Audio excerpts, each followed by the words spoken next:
Di sini saya akan menunjukkan bagaimana anda boleh melihat ataupun view secara live respons-respons yang telah diberikan kepada Google Forms yang anda telah kongsikan kepada siapa yang berkenaan ataupun pelajar ataupun guru ataupun rakan-rakan. Tujuan anda melihat bahagian view secara live ini adalah untuk membolehkan siapa yang perlu mengisi borang tersebut tahu data-data yang dimasukkan secara langsung. Ini adalah berguna untuk mengurangkan kemungkinan seseorang itu mengisi borang secara 2 kali lah. Sebab kadang-kadang apabila orang itu mengisi borang, dia pun macam tak berapa pasti dah isi ke belum, so dia akan isi lagi balik. So di peringkat pengumpulan data itu untuk pihak cikgu ataupun pihak anda yang mengumpul data, anda akan dapat nama seorang itu dikumpul secara 2-3 kali. Ini sebenarnya boleh dielakkan jikalau anda mengumpul email, tetapi kadang-kadang kita tidak mahu menyusahkan orang menaip emailnya sendiri, jadi kita abaikan ataupun tidak tick collecting emails. Jadi salah satu cara untuk mengurangkan bilangan data yang sama ataupun data berulang daripada diisi ke dalam borang adalah memaparkan bahagian back-end ataupun bahagian koleksi data tersebut kepada umum. Jadi bagaimana kita melakukannya? Caranya adalah senang, iaitu anda perlu buka forms yang telah anda buat di bahagian back-end seperti yang anda nampak di depan ini. Ini adalah bahagian back-end kepada Google Forms yang saya sering gunakan sebelum ini. Kemudian kita pergi kepada bahagian responses. Di bahagian responses ini anda pergi kepada satu butang yang berwarna hijau yang mengatakan anda boleh view sheets ataupun view data dengan menggunakan sheets. Klik pada butang berwarna hijau ini. Okay, dan anda akan terus secara automatik membuka satu tertingkap baru yang menunjukkan semua data-data yang telah diisi. Jadi di sini anda perlu buat satu setting sebelum anda berkongsi. Okay, anda tidak boleh show table ini ataupun jadual ini atau sheets ini kepada orang umum tanpa melakukan setting ini. Jadi untuk membolehkan orang melihat data-data tersebut dikemas kini secara live, anda perlu pergi kepada bahagian kanan atas dalam borang sheets ini, iaitu pergi kepada bahagian share, klik pada bahagian share dan ubahkan setting di sini. Setting yang saya maksudkan adalah bahagian get link ini. Get link ini anda perlu tukarkan daripada apa yang tertera di sini. Contohnya sekarang saya menggunakan akaun Delima, jadi saya kena tukarkan kepada sesiapa sahaja. Okay, ini saya saja, got it.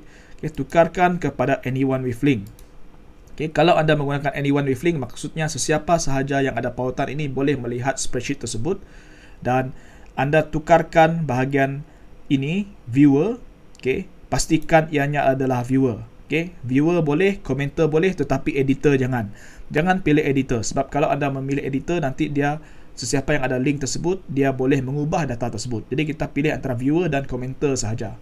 Komentar ni bermaksud orang itu boleh meninggalkan komen tentang data-data tersebut, tetapi dia tak boleh mengubah data tersebut. Okay, tetapi untuk saya suka menggunakan viewer sebab lebih selamat. Jadi sekarang kita sudah ada satu link dan kita sudah ada siapa yang kita nak kongsi dengan. Jadi selepas itu anda copy link dan klik done. Jadi apa yang anda telah buat tadi adalah untuk mendapatkan satu pautan ataupun link yang boleh dikongsikan kepada sesiapa sahaja dengan tujuan mereka boleh melihat pengisian data itu secara live. Okay, saya buka satu tertingkap baru sebab yang ini dia sudah connected. Kita pergi incognito Windows. Saya berikan link itu balik.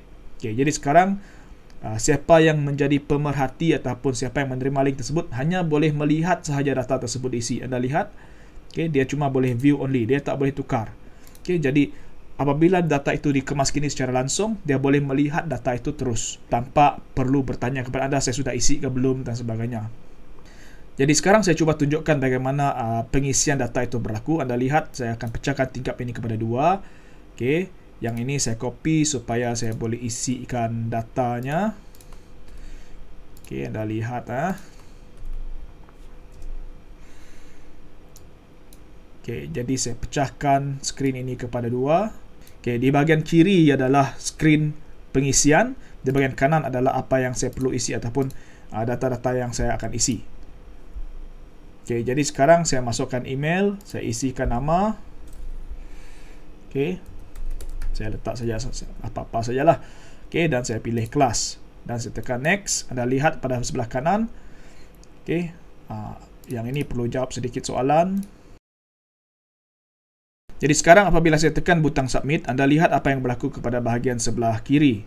Okay, bila saya tekan bahagian submit, anda lihat di bahagian sebelah kiri ini akan terkeluarlah saya punya markah ataupun pengisian yang terbaru. Iaitu anda lihat di nombor 5 ini kini sudah wujud satu pengisian baru berkenaan jawapan ataupun makluman ataupun pengisian yang saya telah buat tadi. Jadi data itu terus masuk secara automatik ke dalam sheets yang telah dicipta oleh borang tersebut tadi. Jadi itulah cara untuk kita menunjukkan bagaimana data boleh dimasukkan secara live supaya orang boleh melihat data itu masuk.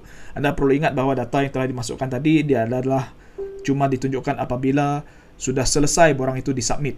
Kalau borang itu belum disubmit, maksudnya data itu akan tertinggal lah, belum lagi dimasukkan ke dalam sheets. Jadi saya harap apa yang saya lakukan di sini ataupun apa yang saya sudah tunjukkan di sini akan membantu anda. Diharapkan anda mencuba. Kalau ada soalan boleh tinggalkan dalam ruangan komen. Dan saya Cikgu Cyril, terima kasih kerana menonton video ini.